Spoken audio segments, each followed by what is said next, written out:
Hello students, तो कैसे हैं आप सब। आज अपन फंक्शन को और आगे कंटिन्यू करेंगे। पिछले लेक्चर में हमने रेंज पे और डोमेन पे बेस्ड क्वेश्चन को कर लिया था। आज अपन फंक्शन को कितने तरीके से क्लासीफाई कर सकते हैं इन पे बात करेंगे। तो function can be classified into two categories. ठीक है, दो तरीके से अपन क्लासीफाई कर सकते हैं फंक्शन को, एक वन वन फंक्शन और मेनी वन फंक्शन। ठीक है, वन वन होगा या फिर मेनी वन होगा। ठीक है, दोनों एक साथ नहीं हो सकते हैं। और दूसरा है हमारे पास इनटू और ऑन टू। ठीक है, इसमें भी दोनों एक साथ नहीं हो सकते हैं, या तो इनटू होगा या फिर ऑन टू होगा। और अगर वन वन है तो इनटू भी हो सकता है, ऑन टू भी हो सकता है। ठीक है, मैनी वन है, इनटू भी हो सकता है और ऑन टू भी हो सकता है। ठीक है, तो इंजेक्टिव वन वन को अपन इंजेक्टिव भी बोलते हैं। ठीक है, और ऑन टू को सर्जेक्टिव बोलते हैं। ठीक है, ऑन टू की जगह में सर्जेक्टिव भी बोला जा सकता है। ठीक है, तो अब देखेंगे अपन बात करेंगे वन वन फंक्शन किसे कहते हैं। तो वन वन फंक्शन क्या है? A function f a to b is said to be one one function if different element of domain have different image in b। बोला गया है कि वन वन फंक्शन वो है, अगर अपन यहाँ पे डोमेन सेट को देखें, डोमेन में 3 एलिमेंट है, कोडोमेन में भी 3 एलिमेंट है। तो बोला गया है कि जितने भी ए के जितने भी एलिमेंट हैं सारे के इमेज डिफरेंट होना चाहिए। ठीक है, इमेज क्या होता है हमने पिछले लेक्चर में बात की हुई है इमेज के बारे में। ठीक है, तो यहाँ पे देखें ए का इमेज क्या है 1 है, बी का क्या है 3 है, सी का क्या है 2 है। तो यहाँ पे बोला गया है कि कोई भी एक एलिमेंट का मतलब सेम इमेज नहीं होना चाहिए। अगर सपोज कीजिए ए का 1 हो गया, बी का भी 1, ये पॉसिबल नहीं है, वो वन वन फंक्शन नहीं कहलाएगा। ठीक है, सबका अलग अलग इमेज होना चाहिए वन वन फंक्शन में। ठीक है, अगर अलग रहा तो वन वन फंक्शन होगा। ठीक है, अब मेनी वन फंक्शन को देखें तो मेनी वन फंक्शन क्या है? A function f a tends to be is said to be many one function if two or more element of domain have same image in B। तो यहाँ पे बात कर रहा है कि अगर एक या एक से ज़्यादा एलिमेंट का जो इमेज है, ठीक है, डोमेन में जो एलिमेंट है उसके इमेज अगर सेम पाए जाते हैं, ठीक है, तो वो मेनी वन फंक्शन होता है। यहाँ पे जैसे सेम नहीं पाया जा रहा था वन वन फंक्शन में, मेनी वन में सेम अगर आ रहे हैं तो वो मेनी वन फंक्शन होगा। देख लेते हैं उसका भी एक एग्जाम्पल, यहीं पे देख लेते हैं। तो ये हमारा ए है, ठीक है, डोमेन सेट, और ये हमारा बी कोडोमेन सेट। ठीक है, तो यहाँ पे बोला गया है इफ़ टू और मोर एलिमेंट्स है। ठीक है, तो ए का 1 हो गया सपोज कीजिए, बी का भी 1 हो गया और सी का कुछ 3 हो गया। तो यहाँ पे देख सकते हैं आप ए और बी दोनों का इमेज क्या है 1 है। ठीक है, तो 2 या 2 से ज़्यादा एलिमेंट के अगर इमेज सेम होंगे तो वो मेनी वन फंक्शन है, और सारे इमेज अलग अलग होंगे तो वन वन फंक्शन है। ठीक है, ये हमें बातें ध्यान रखनी है। अब आगे देखते हैं अपन कि किस तरीके से ये बताएंगे क्वेश्चन में कि मेनी वन फंक्शन है या वन वन फंक्शन है। ठीक है, तो नेक्स्ट है मेथड, किस तरीके से अपन आइडेंटिफाई करेंगे कि वन वन है फंक्शन या मेनी वन है। तो यहाँ पे देखें method number 1, by solving the equation f of x1 equals f of x2 if x1 equals x2 is the only solution then the function y equals fx will be one one. बुलाया गया है कि x1 और x2 f of x1 equals f of x2 करेंगे। ठीक है, अगर suppose कि जैसे ये f ऑफ x है, हाँ, तो इसको अपन f ऑफ x1 और f ऑफ x2 को इक्वेट करेंगे, और उससे अगर हमारे पास इफ x1 इक्वल्स x2 एक ही सॉल्यूशन मिल रहा है x1 equals x2 then the function will be one one. ठीक है, एक ही सॉल्यूशन मिल रहा है x1 इक्वल x2 तो वो वन वन है, और भी कुछ मिल रहा है तो वो क्या हो जाएगा, मेनी वन हो जाएगा। देखते हैं यहाँ पे क्वेश्चन में अप्लाई करके इसको। तो हमें बोला गया है कि f of x1 f of x2 करना है। तो ठीक है, f ऑफ x1 क्या है हमारे पास, यहाँ पे x था तो यहाँ पे x था तो यहाँ x1 हो जाएगा, तो ये हो जाएगा 2x1 + 3, और f ऑफ x2 क्या हो जाएगा, f ऑफ x2 हो जाएगा 2x2 + 3। ठीक है, x के जगह में x2 रख दिया हमने। अब क्या बोला गया है, दोनों को इक्वेट करना है। इक्वेट कर देते हैं f of x1 equals x2, तो f ऑफ x2, तो यहाँ से आ गया हमारे पास 2x1 + 3 इक्वल्स 2x2 + 3। तो यहाँ से देख सकते हैं 3 से 3 कैंसिल हो गया, ठीक है, और 2 से 2 डिवाइड कर दिए। ठीक है, तो यहाँ से आ गया x1 इक्वल्स x2। ठीक है, एक ही सॉल्यूशन हमें मिल रहा है और कोई तो सॉल्यूशन आ नहीं रहा है। ठीक है, तो एक ही सॉल्यूशन आया x1 इक्वल्स x2, मतलब ये फंक्शन क्या है, वन वन फंक्शन है। ठीक है, ये क्या हो गया हमारे पास, वन वन फंक्शन हो गया। ठीक है, अब ये इस क्वेश्चन को देखते हैं, इसमें भी सेम उसी तरीके से अप्लाई करेंगे f of x1 equals f of x2। ठीक है, तो f ऑफ x1 क्या है, f of x1 equals f of x2। तो f ऑफ x1 क्या है, x1 का स्क्वायर माइनस ऑफ 2x1, कुछ नहीं किया, x के जगह में x1 रख दिया, और f ऑफ x2 क्या हो जाएगा, x2 का स्क्वायर माइनस ऑफ 2x2। ठीक है, यहाँ x2 रख दिया x के जगह में। तो अब यहाँ पे देखें x2 को इधर ले आते हैं, तो ये हो गया x1 square minus of x2 square. ठीक है, और ये माइनस ऑफ 2x1 और प्लस ऑफ 2x2 इक्वल्स 0। ठीक है, सारे पार्ट को इधर लेके आ गया हम, ठीक है, लेफ्ट हैंड साइड में लेके आ गए। तो यहाँ पे देखें x1 square minus x2 square लिखा हुआ है, यानी कि a square minus b square लिखा हुआ है। इसको अपन लिखेंगे x1 minus x2 into x1 plus x2। ठीक है, a square minus b square को लिख सकते हैं अपन a minus b into a plus b. ठीक है, और यहाँ से क्या कॉमन आ रहा है, -2 कॉमन आ रहा है, ले लेते हैं। तो ये हो गया हमारे पास x1 माइनस x2। ठीक है, तो अब ये इन सारे में से क्या कॉमन आ रहा है, x1 माइनस x2 कॉमन आ रहा है, ले लेते हैं कॉमन। तो x1 माइनस x2 हमारे पास कॉमन आ गया। तो इधर हो गया x1 plus x2 minus 2 equals 0। ठीक है, तो या तो यहाँ पे सॉल्यूशन क्या क्या है, या तो x1 इक्वल्स x2 हो जाएगा, या फिर ये 0 हो जाएगा, मतलब x1 प्लस x2 इक्वल्स 2 आ जाएगा। ठीक है, तो आप देख सकते हैं यहाँ x1 इक्वल्स x2 तो आया, लेकिन साथ में और एक सॉल्यूशन आया x1 प्लस x2 इक्वल्स 2।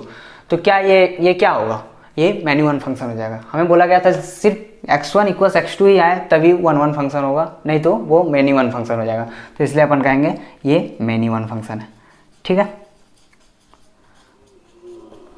इसी तरीके से सॉल्व करेंगे, जिसमें मतलब सिंप्लीफाइड फॉर्म में अगर आप देखें कि f(x1) और f(x2) को इक्वेट करें तो इक्वल आ जाएगा। ठीक है, उसमें सॉल्व करने में दिक्कत नहीं आएगी, तो अपन ये मेथड का यूज़ करेंगे, वरना और आगे मेथड को देखते हैं उसको यूज़ करेंगे। ठीक है, तो नेक्स्ट मेथड नंबर 2 है हमारे पास, if there exist at least one line parallel to x axis which intersect the graph of y equals fx at 2 और more points then the function y equals fx is many one. तो बोला गया है कि अगर हमें फंक्शन का graph मालूम है, ठीक है, ग्राफ पता है, अगर x एक्सिस के पैरेलल में एक पैरेलल लाइन को ड्रॉ करते हैं, ठीक है, एक लाइन ड्रॉ करते हैं, अगर वो लाइन ग्राफ को एक से ज़्यादा पॉइंट में अगर कट करे तो वो फंक्शन क्या हो जाएगा, मेनी वन फंक्शन हो जाएगा।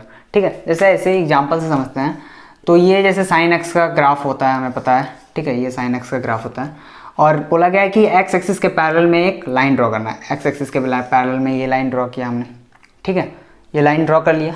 ठीक है, कोई भी होगा ये पॉइंट, कोई लाइन होगा। ठीक है, तो यहाँ पे बोला गया है कि ये लाइन जो है ग्राफ को कितने बार कट किया है, यहाँ पे 1 बार 2 बार 3 बार 4 बार और भी कटते जाएंगे। ठीक है, ये तो प्लस इन्फिनिटी माइनस इन्फिनिटी तक चलता रहता है इसका ग्राफ।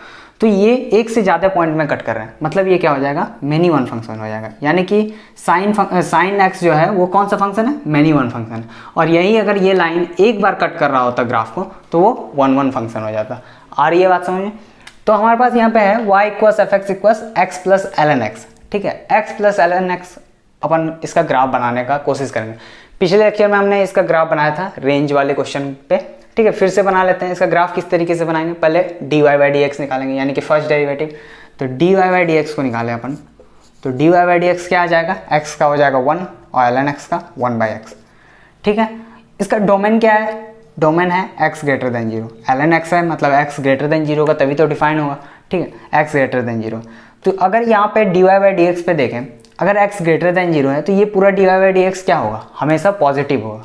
ठीक है, x ग्रेटर देन 0 है, कोई भी नंबर रखे ग्रेटर देन 0, ये पूरा फंक्शन जो है वो पॉजिटिव आएगा, यानी कि ये ग्रेटर देन 0 है for every x belongs to domain. ठीक है, तो ये पॉजिटिव आ गया, dy/dx पॉजिटिव आ गया, मतलब जो ग्राफ है वो स्ट्रिक्टली इंक्रीजिंग होगा। ठीक है, इंक्रीज करता जाएगा, कहीं भी डिक्रीज नहीं होगा। तो बना लेते हैं ग्राफ को, वैसे हमने पिछले लेक्चर में बनाया हुआ है ग्राफ। तो ये ऑरिजिन हो गया। ठीक है, ये ऑरिजिन हो गया।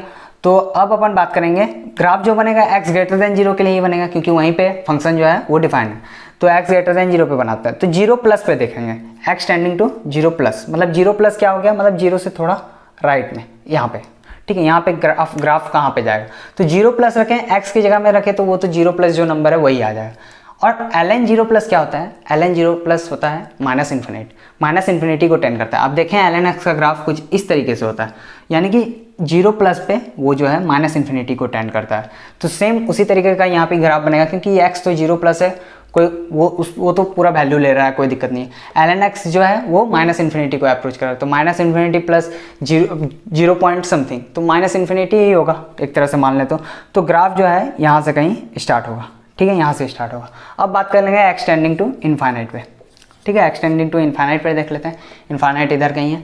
तो x टेंडिंग टू इन्फाइनाइट, देखिए x में तो कोई दिक्कत नहीं है, x को जो रखेंगे वही हो जाएगा, इन्फाइनाइट रखेंगे इन्फाइनाइट। ठीक है, कोई दिक्कत नहीं है। ln पे देखेंगे, ln ऑफ इन्फिनिटी क्या होता है, x टेंडिंग टू इन्फाइनाइट में ln x का ग्राफ कहाँ अप्रोच करता है, प्लस इन्फिनिटी को अप्रोच करता है, मतलब ये भी प्लस इन्फिनिटी तरफ जाएगा। ठीक है, तो ग्राफ कुछ इस तरीके का हमारा बन जाएगा। ठीक है, ग्राफ इस तरीके का बन जाएगा, स्ट्रिक्टली इंक्रीजिंग है हमेशा। ठीक है, तो अब यहाँ पे लाइन ड्रॉ करेंगे एक्स एक्सिस के पैरेलल में। एक्स एक्सिस के पैरेलल में हमने यहाँ लाइन ड्रॉ कर दिया। ठीक है, आ रही है बात समझे? ये लाइन ग्राफ को कितने बार कट कर रहा है? एक पॉइंट में कट कर रहा है, बस ये पॉइंट पे। ठीक है, यानी कि ये क्या कौन सा फंक्शन हो गया? 1 1 फंक्शन हो गया। ठीक है, यही अगर एक से ज़्यादा पॉइंट में कट कर रहा होता तो मैनी 1 फंक्शन हो जाता। तो हमें ग्राफ बनाना भी आना चाहिए। ठीक है, पिछले लेक्चर में हमने ग्राफ बनाना सीखा है रेंज वाले क्वेश्चन में। ठीक है, आप जाकर देख सकते हैं वो वीडियो। ठीक है, आगे बढ़ते हैं। तो एक नोट में अपन देखेंगे क्या है, if a function is either strictly increasing और strictly decreasing in its entire domain then the function will be 1 1। तो बोला गया है कि अगर हम ये पता कर लें कि फंक्शन जो है स्ट्रिक्टली इंक्रीजिंग है या फिर स्ट्रिक्टली डिक्रीजिंग है, ठीक है, तो उस फंक्शन क्या होगा? वो 1 1 फंक्शन होगा। हमें बस ये भी पता चल जाए कि वो dy/dx है वो हमेशा ग्रेटर देन 0 होता है या फिर लेस देन 0 होता है, तो वो फंक्शन 1 1 डायरेक्ट अपन बोलेंगे। ठीक है, उसमें कुछ करने की ज़रूरत नहीं, आपको ग्राफ बनाने की भी ज़रूरत नहीं, अगर आपने ये पता कर लिया कि वो फंक्शन जो है स्ट्रिक्टली इंक्रीजिंग है या फिर डिक्रीजिंग। ठीक है, तो उन पे बेस्ड एक क्वेश्चन कर लेते हैं, y = x + sin x। ठीक है, ये हमारा एग्जाम्पल है। तो इसका ग्राफ बनाना पड़ेगा। ठीक है, पहले देखना पड़ेगा डोमेन क्या है, डोमेन मतलब कि dy/dx क्या है, हमेशा पॉजिटिव है या नेगेटिव है, तभी तो अपन बता सकते हैं कि ग्राफ जो है कैसा बनेगा, डिक्रीजिंग नेचर का बनेगा या फिर इंक्रीजिंग नेचर का बनेगा या फिर इंक्रीजिंग डिक्रीजिंग दोनों बनेगा। अगर इंक्रीजिंग डिक्रीजिंग हुआ तो अपन नहीं कह सकते हैं कि 1 1 होगा। ठीक है, तब तो हमें ग्राफ बनाकर देखना ही पड़ेगा। ठीक है, तो ये dy/dx निकाल लेते हैं अपन। तो dy/dx क्या हो गया हमारे पास? 1 + x का तो 1 हो गया, sin x का क्या होता है? cos x। ठीक है, आ रही है बात समझ में? ये हो गया। अब हमें देखना है कि dy/dx कब पॉजिटिव होगा कब नेगेटिव होगा। ठीक है, तो cos x का जो यहाँ पे देखें, cos x का मिनिमम वैल्यू क्या होता है? -1 और मैक्सिमम 1। ठीक है, 1 रखे तो ये पॉजिटिव ही आएगा। ठीक है, तो मिनिमम कितना रख सकते हैं अपन? -1 रख सकते हैं। -1 रखे तो ये क्या आ रहा है? dy/dx 0 आएगा। 1 - 1 दैट इज़ 0। मतलब यहाँ पे ये कह सकते हैं ये कभी नेगेटिव नहीं होगा। देखिए आप -1 से 1 कोई भी वैल्यू आप रखें -1 से 1 के बीच में, ये पूरा फंक्शन जो है कभी नेगेटिव नहीं होगा। 0 हो सकता है या फिर 0 से बड़ा हो सकता है। आ रही है बात समझ में? तो अपन बोल सकते हैं ये जो है ग्रेटर देन और equal to 0 for every x belongs to r। ठीक है, ये क्लियर हो गया हमारे पास। तो ग्रेटर देन 0 रहता तो अपन बोल सकते थे हाँ ये पॉजिटिव है dy/dx, तो ग्राफ जो है स्ट्रिक्टली इंक्रीजिंग बनेगा तो 1 1 हो जाएगा। ठीक है, लेकिन यहाँ पे इक्वल टू भी आ रही है, तो इसलिए हमें यहाँ पे ग्राफ को बनाकर देखना होगा। ठीक है, तो ग्राफ को बना लेते हैं अपन। किस तरीके से बनाएंगे तो देखेंगे कि क्रिटिकल पॉइंट कौन सा है, मतलब कहाँ पे कन्केविटी चेंज होगी ग्राफ की, मतलब कहाँ पे इंक्रीजिंग होगा कहाँ पे डिक्रीजिंग होगा, कौन कौन से पॉइंट पे। तो 0 कर देख लेते हैं dy/dx को। तो 1 + cos x = 0, मतलब cos x किसके इक्वल आ गया? -1 के। cos x -1 कब होता है? जब x 2n + 1 पाई हो, where n belongs to integer। आ रही है बात समझ में? आप यहाँ पे 0 रखेंगे तो पाई आ जाएगा। cos पाई क्या होता है? -1। 1 रखे तो 3 पाई, वो भी -1 होता है। ठीक है, x = 2n + 1 पाई हो गया। ठीक है, ये सारी बातें हमने ट्रिगोनोमेट्री में बात की हैं। ठीक है, तो ये आ गया क्रिटिकल पॉइंट, मतलब पाई 3 पाई, ये सारे पॉइंट पे जो ग्राफ है वो अपना कन्केविटी को चेंज करेगा। ठीक है, कोई दिक्कत नहीं है। तो अब ग्राफ बनाने के लिए हमें क्या करना होगा? ये हमारा ओरिजिन हो गया। ठीक है, तो ओरिजिन से ही ग्राफ को स्टार्ट करेंगे। तो इसमें क्या करते हैं? d2y/dx² भी निकाल लेते हैं। d2y/dx², d2y/dx² क्या आ जाएगा हमारे पास? 1 का तो 0 हो जाएगा cos x का, -sin x। ठीक है, तो अब सबसे पहले अपन पार्ट में ग्राफ को बनाएंगे। पहले 0 से पाई पे देखेंगे। ठीक है, तो 0 से पाई में अगर बात करें तो 0 से पाई में d2y/dx² हो गया। क्या हो गया? sin x तो 0 से पाई में पॉजिटिव रहता है। ठीक है, लेकिन सामने में नेगेटिव रखा हुआ है, मतलब ओवरऑल क्या हो गया? नेगेटिव हो गया। तो d2y/dx² नेगेटिव हो गया। ठीक है, हमें ये पता चल गया d2y/dx² 0 से पाई में नेगेटिव है। नेगेटिव है तो ग्राफ तो इंक्रीजिंग बनेगा, वो तो हमें पता है, लेकिन कनकेव अपवर्ड होगा कि डाउनवर्ड? जब d2y/dx² नेगेटिव होता है तो कनकेव डाउनवर्ड ग्राफ बनता है। ये भी हमने डिस्कस किया हुआ है FOM वाले लेक्चर में, ग्राफ ऑफ पॉलिनोमियल में। ठीक है, तो कुछ इस तरीके से ग्राफ बनेगा। ठीक है, ये क्या हो गया? Concave downward. ठीक है, आ रही है बात समझ में? ये पाई तक। ठीक है। अब पाई से फिर 2 पाई में देखेंगे। पाई से 2 पाई में क्या होता है, पाई से 2 पाई में साइन एक्स क्या होता है, पाई से 2 पाई में नेगेटिव होता है, ठीक है। थर्ड और फोर्थ क्वाड्रेंट मतलब sine x negative, negative into negative क्या हो गया ओवरऑल पॉजिटिव, मतलब d2i/dx² पॉजिटिव हो गया। मतलब ग्राफ फिर कैसा बनेगा, कनकेव अपवर्ड, तो कनकेव अपवर्ड मेरा ग्राफ बन गया, ठीक है, कुछ इस तरीके से, ठीक है, इस तरीके से ग्राफ बन गया। अब आगे फिर बढ़ता जाएगा, ठीक है। 2 पाई से फिर 3 पाई में देखेंगे, 2 पाई से 3 पाई हो गया, फिर से फर्स्ट और सेकंड क्वाड्रेंट, मतलब वहाँ पे ग्राफ क्या होता है, मतलब ये साइन एक्स क्या होता है, पॉजिटिव होता है, ओवरऑल नेगेटिव हो जाएगा, ग्राफ फिर कनकेव डाउनवर्ड बन जाएगा। तो यहाँ पे देखें पाई में जो है कनकेविटी चेंज हो रही है, 2 पाई में फिर चेंज हो रही है। तो अब अपन यहाँ पे इतना ग्राफ को देख के बता सकते हैं कि क्या हमारा 1 है या मैनी 1 है फंक्शन। तो अपन एक क्या करेंगे, एक्स एक्सिस के पैरेलल में एक लाइन खींच लेंगे, कहीं भी खींच लेंगे, यहाँ कहीं भी खींच सकते हैं। आप इधर ग्राफ बनाए तो इधर भी खींच सकते हैं। तो यहाँ पे आप देख के बताइए ये जो है ग्राफ को कितने पॉइंट में कट कर रहा है, 1 पॉइंट में कट कर रहा है। तो मतलब फंक्शन क्या हो गया, 1 फंक्शन हो गया, ठीक है। यहाँ पे अपन डायरेक्ट नहीं बोल सकते थे कि 1 होगा, क्योंकि यहाँ पे जो है इक्वलिटी होल्ड कर रही थी, मतलब 0 भी आ रहा था, 1 dy/dx जो है वो 0 भी आ रहा था, इसलिए अपन यहाँ पे ग्राफ बनाकर देखेंगे, ठीक है। आगे बढ़ते हैं।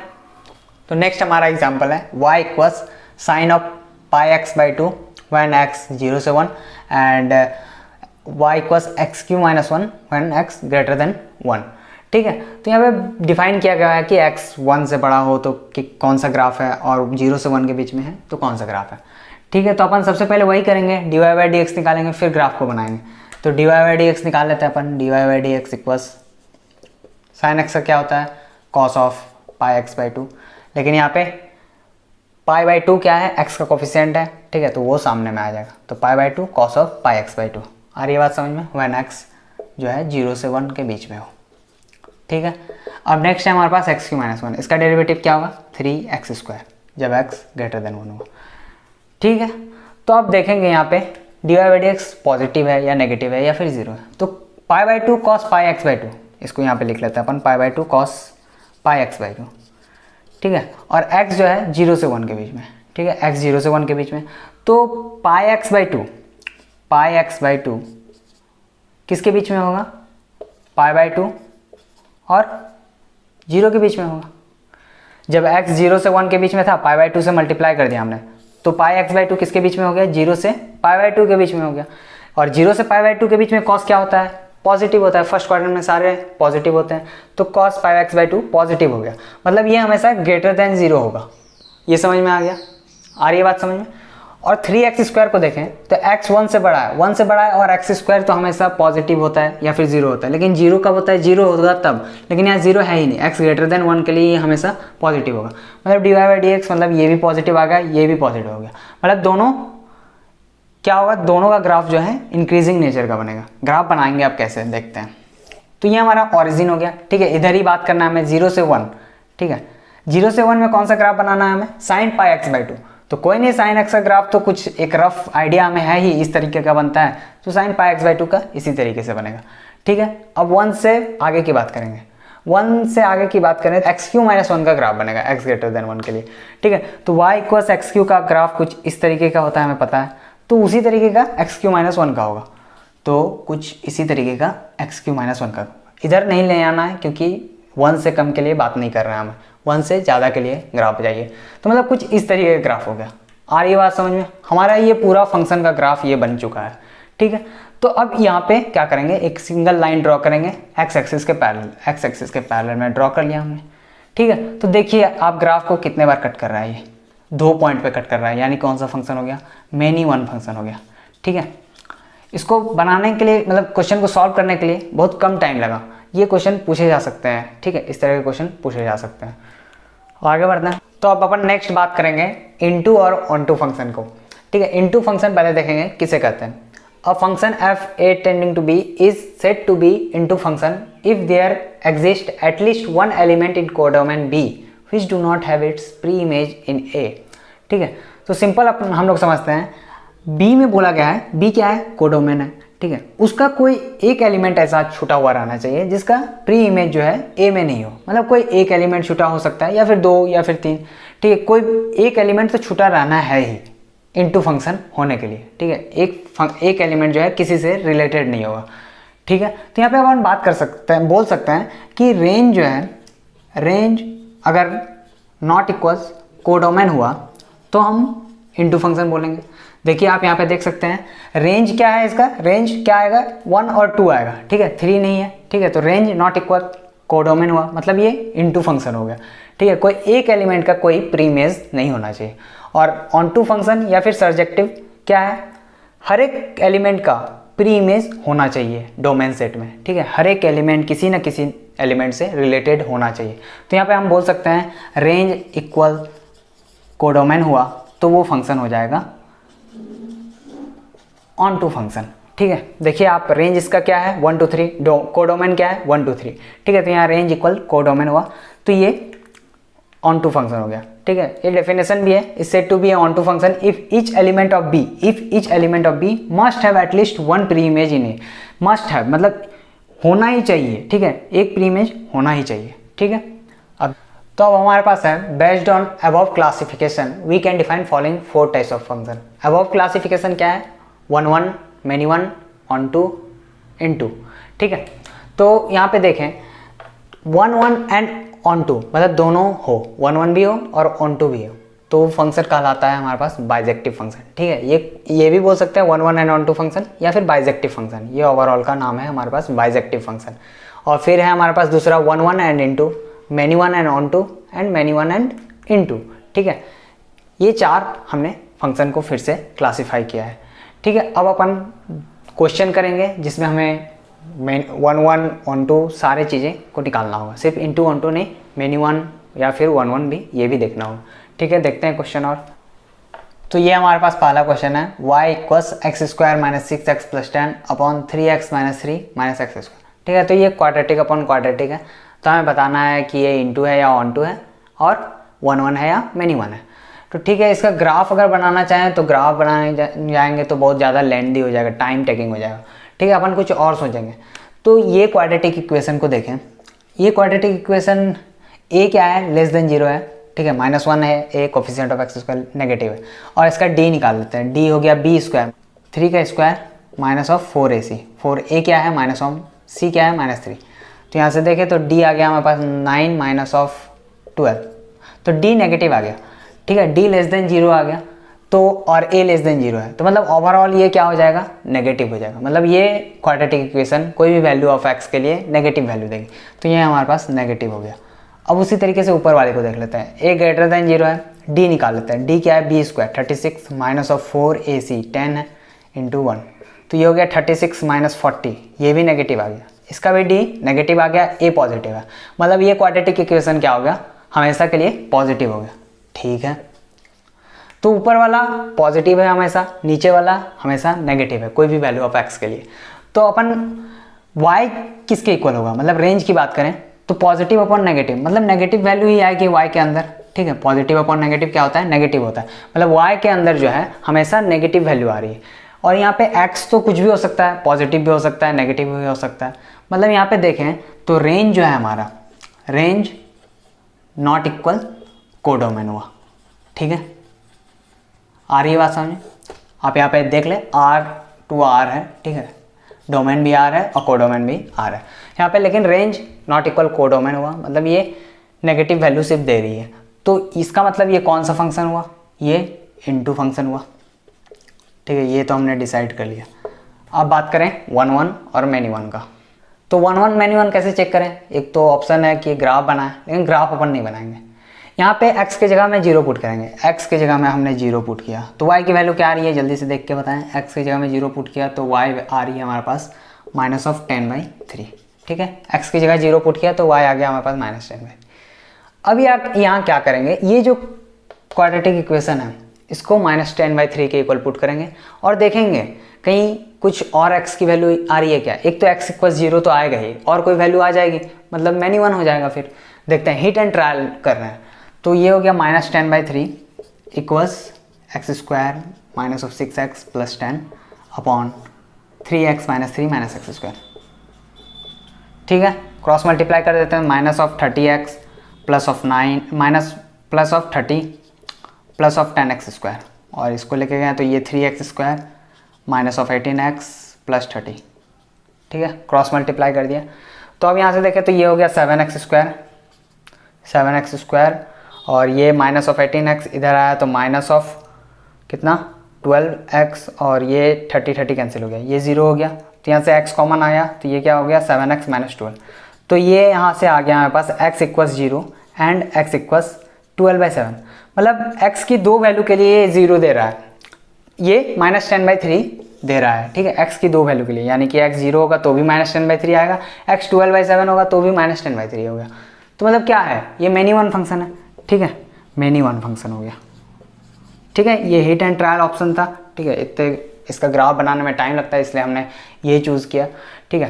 तो ये हमने बता दिया कि इनटू फंक्शन है और मेनी वन, ठीक है। आ रही है बात समझ में? और क्वेश्चन लेते हैं, ठीक है। तो ये हमारा नेक्स्ट क्वेश्चन है, y इक्वल 6 की पावर mod x प्लस 6 की पावर -x, और हमारा डोमेन दिया हुआ है r और को डोमेन भी r, ठीक है। तो हमें बताना वही है कि इनटू है या ऑन टू है, एंड मेनी वन है या वन वन है, ठीक है। तो अपन पहले इसको डिफाइन कर लेते हैं मॉड को हटाकर, तो ये हो जाएगा y equals x greater than और इक्वल टू 0 की बात करें तो ये हो जाएगा 6 की पावर x प्लस 6 की पावर -x, x पॉजिटिव है मतलब मॉड पॉजिटिव साइन से ओपन हो गया, और x लेस देन 0 की बात करें तो 6 की पावर -x प्लस 6 की पावर -x, ठीक है। x नेगेटिवली है तो मॉड नेगेटिव साइन से ओपन हुआ, तो 6 की पावर -x प्लस 6 की पावर -x, तो ये अपन 6 की पावर x प्लस 6 की power -x, x greater than और इक्वल टू 0, और ये हो गया 2 6 की पावर -x, ठीक है, जब x नेगेटिव हो।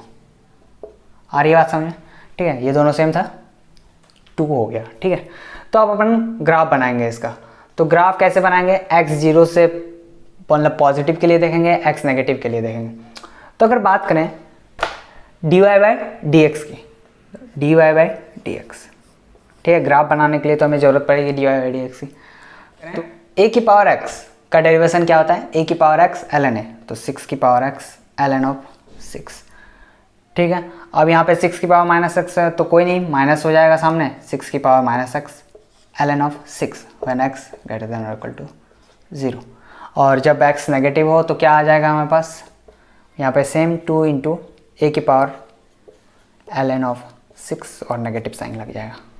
आ रही है बात समझ? तो dy/dx हमारे पास आ गया। अब अपन बात करेंगे कि ये कहाँ पॉजिटिव है और कहाँ नेगेटिव है, ठीक है।